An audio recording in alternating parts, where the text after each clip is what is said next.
Hello, it's Dr. Butzen. I'm back here talking today about carpal tunnel syndrome. Carpal tunnel syndrome is one of the more common things that I treat. Um, it's associated with numbness and tingling in the hand. It's very common.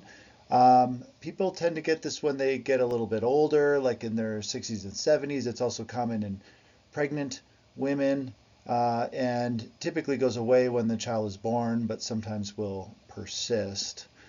A lot of times it can be treated conservatively with nighttime bracing, but a lot of times it requires surgery to completely resolve. So let's go through what this is. So when we look at the sensation of the hand, there's really three nerves that supply that.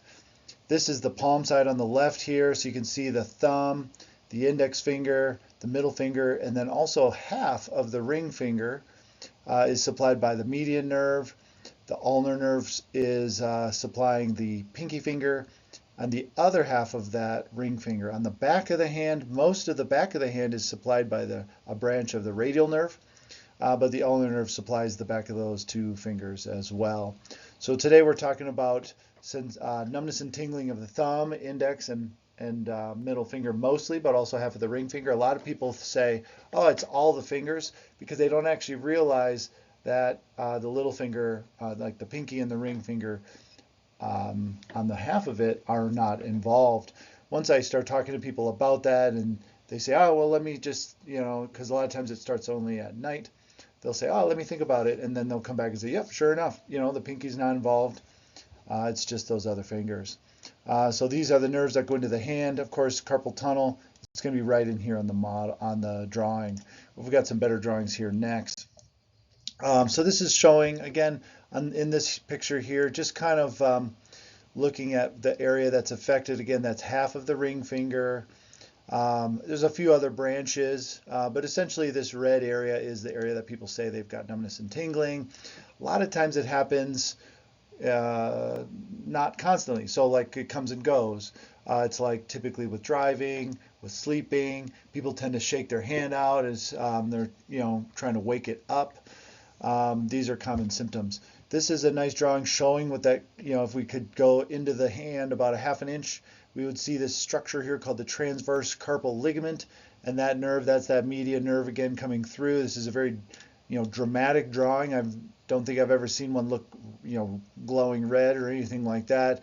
In most cases, when I get in there and I'm looking at the nerve, I don't actually see compression. Sometimes I see a little redness, like what we would call neovascularization, which is really just sort of like if you can imagine the nerve is being compressed, which inhibits blood flow into that little section of nerve.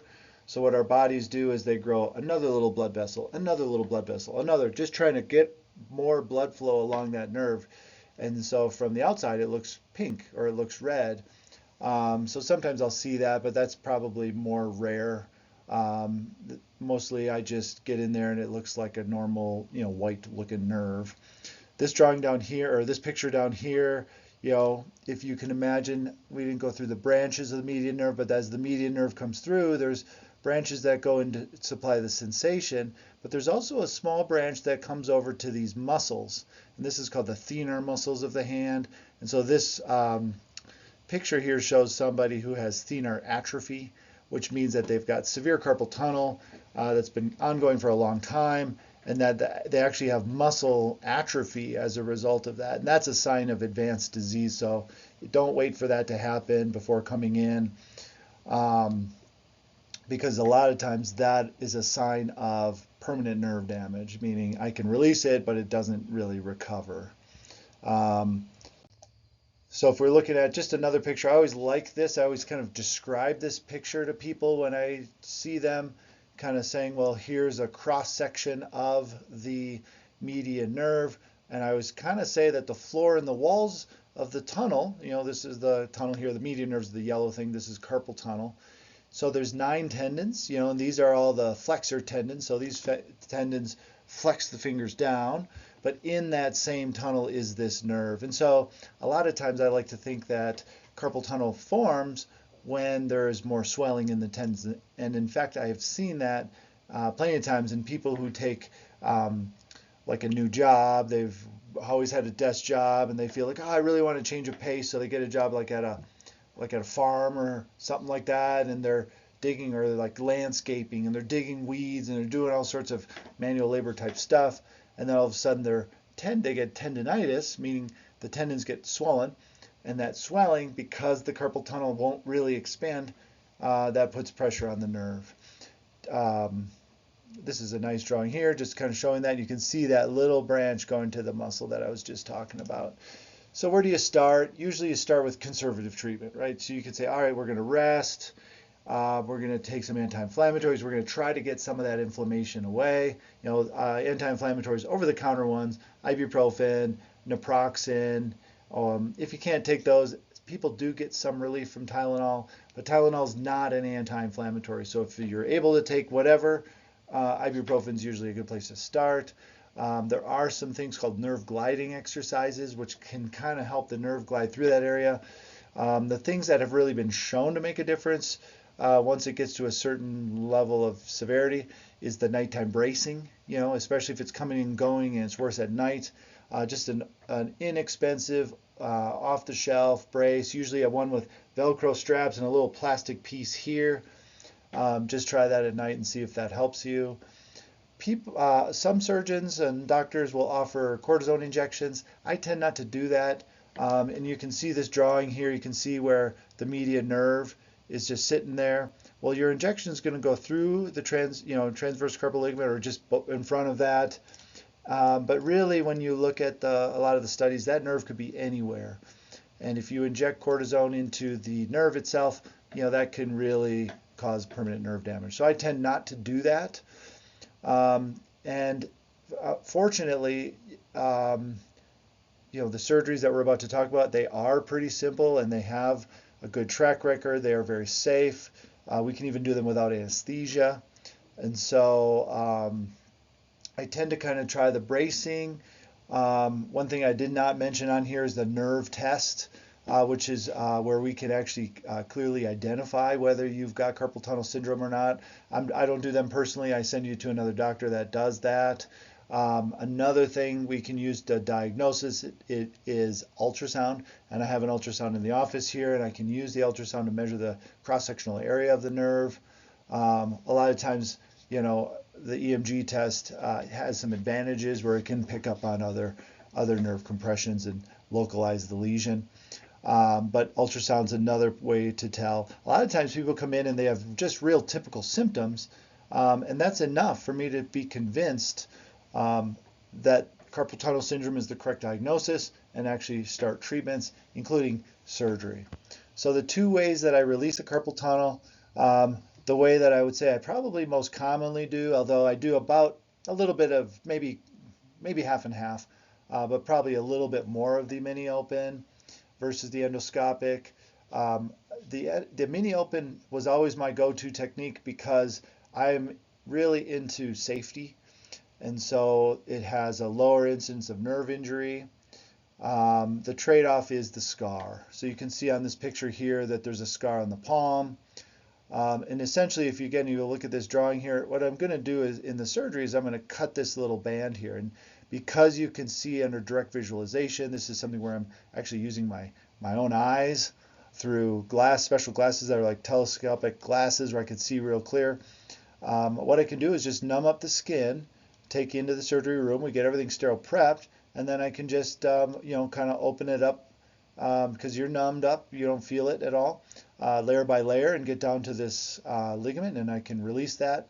And I feel very confident that not only is it safe, but it's also completely released. I also like it because I can do it without anesthesia, and that really helps a lot of people, especially if you're a little bit older and you're worried about the effect of the anesthesia. And even sedation can cause problems, cognitive decline over time. So I really like this because it can be done without anesthesia. Now, more and more, for a long time I was actually doing only this technique, this endoscopic technique. And so this is a drawing that shows exactly how it's done, but essentially it works best if the patient is sedated, right? So maybe not asleep, but sedated. I can do it wide awake, and I've done it several times wide awake where the patient is too sick to undergo anesthesia or even sedation in the operating room, but they have terrible carpal tunnel syndrome. And so at the same time, really because of the scar, let's say someone in a wheelchair or used as a walker regularly, and I have to watch out that I don't want a scar on their palm. And so I'll do this, and I can do this wide awake if needed. But the preference usually when it comes to actually doing this would be like a little bit of sedation or like general anesthesia. But essentially what I do in these is this is a camera. You can't see the camera part of it, but essentially it's a camera with a lens, and you can imagine the lens kind of looking up. So you're inside this, looking at the ligament from the inside. And this is a little sheath that goes around the lens so that nothing falls in front of the lens. It's looking up. You push the little button, and a knife pops up, and you can cut from the inside. And you can see that the scar is smaller. It's going to be right here.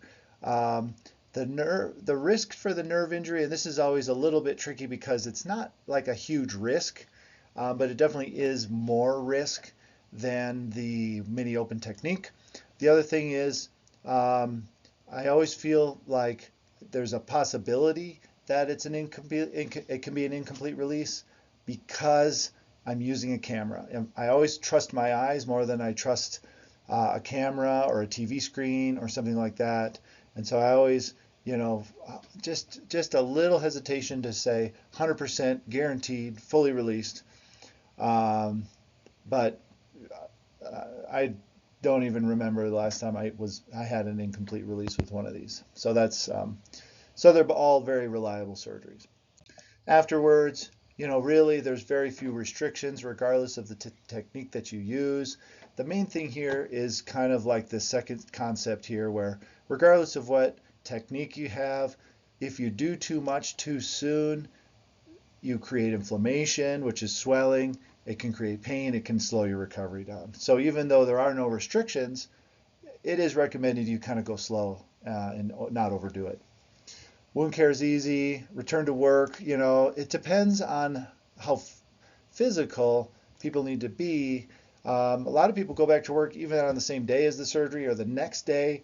A lot of times I'll do these surgeries on Thursdays, and so by Monday, just about everybody's back to work, even manual laborers. They're just kind of going slow. To get fully recovered, I see a lot of people after the 2-week mark and to get the stitches out, and they're about 85% of the way there as far as like getting back to normal activity. And it may be over 6 weeks before you're really fully back. Issues that people get, these are all really unlikely. We're talking kind of like single-digit percent or 1% for some of these. So like people can develop stiffness because those tendons are running right through the site of the surgery. And so as the tendons are there, you create inflammation, and that can create stiffness in the fingers. If the nerve's been compressed for a while, a lot of times the recovery of the nerve, which is kind of what you're in there for, is to get the numbness and tingling to go away. Well, sometimes that takes a long time if the nerve's been crushed, or compressed for a long time. And it may be a permanent nerve damage too, and that's an unfortunate event because these are such simple treatments. I have seen it where scar tissue that forms after surgery creates additional compression. I've really only seen that with the mini open technique. That's of course very rare, maybe not even 1%. And that really has to do with the patient's healing response. People who really heal robustly with a lot of thick scar tissue can actually grow such thick scar tissue, it actually compresses the nerve. Usually they get relief, and then a few weeks later start having the same symptoms again. And that's always a tricky one because redoing it can actually make matters worse. There's also a thing called neuritis. You can imagine if I'm sticking the camera in and that endoscopic technique, I can actually compress the nerve more, but in the short term, even if it takes about 2 or 3 minutes to do that, that can be enough compression to create a neuritis, which is inflammation, and that can actually make the symptoms worse. Of course, I'm glad that this is sub 1%, but that's a really frustrating thing because it should be just such a simple recovery. But if you happen to get this complication, it can really drag along with continued pain. And then pillar pain, this is kind of the main reason why you would want to do the endoscopic, because of that scar on the palm. Like I said, people who have, use a walker or a wheelchair, those people, you really want to select the endoscopic technique to try to avoid this. This is rare. This is about 1% as well. And usually it's only affecting you if you are currently using the walker or wheelchair. Usually the scar softens up, and pillar pain is actually really rare once you get beyond 1 year. So carpal tunnel syndrome, there's definitely some things to think about as far as the recovery goes. I just read something earlier today that said, a lot of people have, if you look at the percentage or the number of people who have carpal tunnel syndrome versus the number of people who actually get surgery to release it, there are way more people out there who have carpal tunnel than are having surgery to release it. And really it's because they are intimidated by the surgery. I'm going to look at my notes, or they're concerned about the recovery time. And to be honest with you, the surgery could be wide awake, mini open, direct visualization, very safe. Recovery time just a few days. For most activities, maybe it is a few weeks before fully recovered. So I don't see that it's, it shouldn't be that intimidating. But I see it is surgery. There's no way to get around it. It's still a major surgery. It's just a small part of your hand, but a very important one. So you can certainly email me if you have any questions. My email is here. Check out my website if you have any, you want to look at anything else. Phone number there, that's for my office. If you feel like you have numbness and tingling in your hand in this area, come on in. Let's talk about it. We'll talk about, how severe it is, maybe run some tests and go from there. I'm happy to help you. So let me know if you have any questions.